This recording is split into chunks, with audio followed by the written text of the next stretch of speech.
नमस्कार बच्चों, आज हम इकोनॉमिक्स के 10वीं क्लास में एक और लेसन के बारे में यहाँ पर डिस्कस करेंगे। इस लेसन का नाम है कंज्यूमर राइट्स, यानी कि उपभोक्ता अधिकार। तो आप इस लेसन में उपभोक्ता के बारे में बहुत कुछ जानेंगे। इससे पहले हमने बाजारवाद के बारे में जाना था। बाजार में किस तरह के बाजारवाद हैं, कैसी मल्टीनेशनल कंपनीज़ हैं। ये कंपनीज़ जो है तरह तरह के प्रोडक्ट्स बनाती हैं और इन प्रोडक्ट्स को मार्केट में बेचती है। मार्केट में अपनी ज़रूरत के हिसाब से जो लोग इन्हें खरीदते हैं उन्हें हम उपभोक्ता कहते हैं। आप इन न्यूज़पेपर्स कटिंग्स की तरफ ध्यान से देखें। इन हेडलाइंस जिनको सर्कल किया हुआ है आप इन्हें पढ़ें। कुछ समझ आया? अब आप सोचेंगे कि ये लोग कहाँ से रिकवरी कर रहे हैं, कहाँ इन्होंने पैसा क्लेम किया, कौन इन्हें देता है, इनका क्या गया या क्या इन्हें नुकसान हुआ, कहाँ से इन्हें न्याय मिलेगा और कौन इन्हें पे करता है और क्यों कर रहे हैं। ये सभी उपभोक्ता दर्शाते हैं।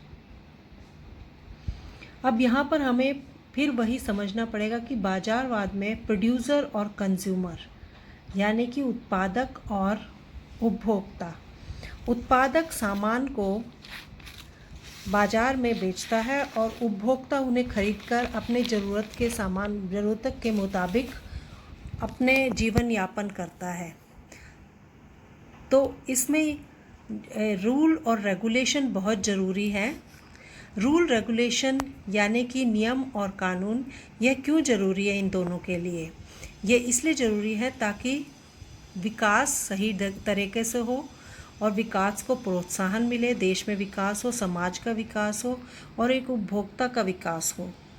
और दूसरा, यहाँ पर देखेंगे कि सर्विसेज के क्षेत्र में कई लोग जो सेवाएं देते हैं या काम करवाते हैं, ख़ासतौर पे असंगठित क्षेत्र में, अनऑर्गेनाइज सेक्टर में, वहाँ पर काम करने वाले अधीनस्थ कर्मचारियों या मज़दूरों का ख़ासतौर पर शोषण होता है। उनसे ज़्यादा घंटे काम करवाया जाता है और कई इनह्यूमन काम भी करवाए जाते हैं और उन्हें पेमेंट बहुत कम दिया जाता है या धोखे में रखा जाता है। तो वहाँ पर शोषण बहुत ज़्यादा होता है। इसके साथ साथ गांव में मनी लेंडर्स, महाजन, सूदखोर या कई ऐसी कंपनियां हैं जो ठगी का काम करती हैं और लोगों को, के लिए उसने हॉस्पिटल में जो है अपना इलाज करवाया और हॉस्पिटल में इलाज करवाते हुए जब उसे एनेस्थीसिया दिया गया तो उसकी एनेस्थीसिया की गलती की वजह से उसके दिमाग में प्रॉब्लम हो गई और वो एक हल्का सा उसमें पैरालाइज अटैक हुआ दिमागी तौर पर। लेकिन डॉक्टर्स ने इस तरफ ध्यान नहीं दिया और उसे डिस्चार्ज कर दिया गया।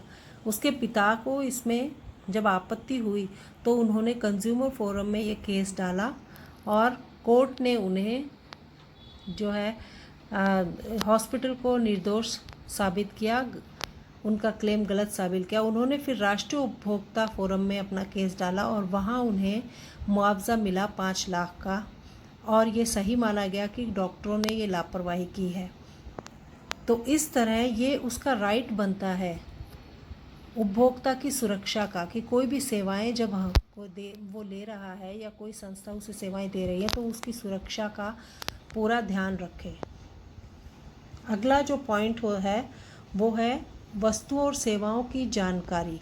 इसमें आप देखिए 2005 में RTI आया, राइट टू इन्फॉर्मेशन। यहाँ पर उपभोक्ता को जो भी सेवाएं या जो भी वस्तुएं बाज़ार में मिल रही हैं उसकी पूरी जानकारी का उन्हें अधिकार है। वो कहाँ बनाई गई है, उस कंपनी का नाम, उसका एड्रेस, कितना वज़न है, किस रेट में है, क्या उसमें इंग्रेडिएंट्स मिले हुए हैं, ये सारी ही जानकारियाँ, और कब उसकी एक्सपायरी डेट है, कब मैन्युफैक्चरिंग डेट है, ये सारी जानकारियाँ उस लेबल पर लगी होनी चाहिए। इन जानकारी के लेने के लिए ये कंज्यूमर का अधिकार होता है। अगला right to choose. Right to choose का मतलब है कि हम जब दुकान पर जाते हैं या कहीं भी किसी हॉस्पिटल या किसी संस्था में किसी की भी सेवाएं ले रहे हैं तो हमें वहाँ राइट टू चूज़ है, यानी कि हम जैसे एजुकेशन इंस्टीट्यूट है तो हम एक इंस्टीट्यूट से दूसरे इंस्टीट्यूट में अगर पढ़ना चाहते हैं, हमें लगता है कि यहाँ एजुकेशन सही नहीं जा रही, तो ये हमारा अधिकार है कि हम अपनी चॉइस से कोई भी प्रोडक्ट या कोई भी सेवाएं ले सकते हैं। हमें इसके लिए कोई डिनाई नहीं कर सकता। अगर इन सभी अधिकारों का उल्लंघन होता है तो उसके लिए हमें अगला राइट दिया गया है, right to seek redressal. Right to seek redressal में हम अपने अधिकारों के हनन के अगेंस्ट कहाँ जा सकते हैं? कंज्यूमर कोर्ट में। ये हर डिस्ट्रिक्ट में कंज्यूमर कोर्ट खोले गए हैं। डिस्ट्रिक्ट, स्टेट और नेशनल लेवल पर हर जगह ये कंज्यूमर कोर्ट खोले गए हैं। आप 20 लाख से कम की जो भी केस हैं, जो क्लेम के केस हैं, वो डिस्ट्रिक्ट सेंटर पे, और 20 लाख से 1 करोड़ तक के स्टेट लेवल पे कंज्यूमर कोर्ट में, और 1 करोड़ से ऊपर के जो भी क्लेम के मामले हैं वो राष्ट्रीय कंज्यूमर कोर्ट में हम अपील कर सकते हैं।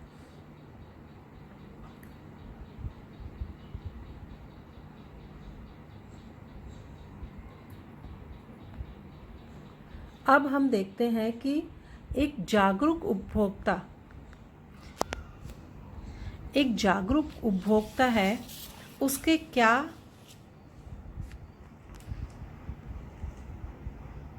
अब यहाँ अधिकार तो हमें मिल गए, लेकिन एक जागरूक उपभोक्ता के क्या कर्तव्य होते हैं। कर्तव्य यानी कि यदि आप चाहते हैं कि आप चीट ना हो, आप सही प्रोडक्ट लें और आपको सही जानकारी मिले, सही प्रोडक्ट मिले और आपके साथ किसी तरह का धोखा ना हो, तो आपको भी सावधान रहना पड़ेगा। तो एक जागरूक उपभोक्ता क्या करेगा? आप यहाँ कुछ सिंबल देख रहे हैं, ISI, एग्मा, हॉलमार्क, FSSAI, ये ऐसे ट्रेडमार्क हैं या जो खाने की वस्तु और टेक्निकल वस्तुओं पे, इलेक्ट्रिकल वस्तुओं पे, इन चीज़ों पे लगाए जाते हैं। जैसे ISI जो है इलेक्ट्रिकल और टेक्निकल जो चीज़ें हैं उन पर लगाया जाता है कि उसकी गुणवत्ता टेक्निकली वो बहुत उत्तम क्वालिटी की है, उस पर लगाया जाता है निशान। ये भारत की संस्थाएं हैं। एग्मा खाने की चीज़ों पर, वस्तुओं पर उनकी गुणवत्ता जांच कर लगाया जाता है। हॉलमार्क गहनों पर, सोने चांदी के जो भी गहने उनकी गुणवत्ता पर लगाया जाता है। तो ये निशान वाली चीज़ें ही हम खरीदें ताकि इससे हम भी सुरक्षित रहें और हमारे साथ धोखा भी ना हो। और पैकेट पे या किसी भी चीज़ पर कोई भी इंस्ट्रक्शंस जो लिखी होती है उनको हम ध्यान से पढ़ें। MRP से ज़्यादा हम चार्ज ना दें और रिसिप्ट ज़रूर लें। हम किसी भी सामान को ख़रीदने के बाद पक्की रसीद ज़रूर लें, क्योंकि आगे अगर उसमें कोई कमी आ जाती है तो वह रसीद ही हमारे पास सबूत है उस चीज़ की को क्लेम करने का।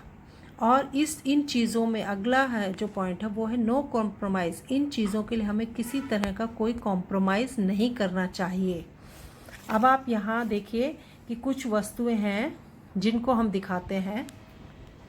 देखिए, इन वस्तुओं के ऊपर आपको इनकी MRP लिखा हुआ है, एक्सपायरी डेट, मैन्युफैक्चरिंग डेट, इनका लाइसेंस बनाने का, और जैसे कि ये शैम्पू है तो शैम्पू में क्या इंग्रेडिएंट्स डाले हुए हैं, कहाँ ये बना है, क्या इसकी वार्निंग है, प्रिकॉशंस है, ये सभी चीज़ें इन पर लिखी हुई है। और इन चीज़ों को देखकर ही हमें ध्यान से देखकर ही सामान खरीदना चाहिए।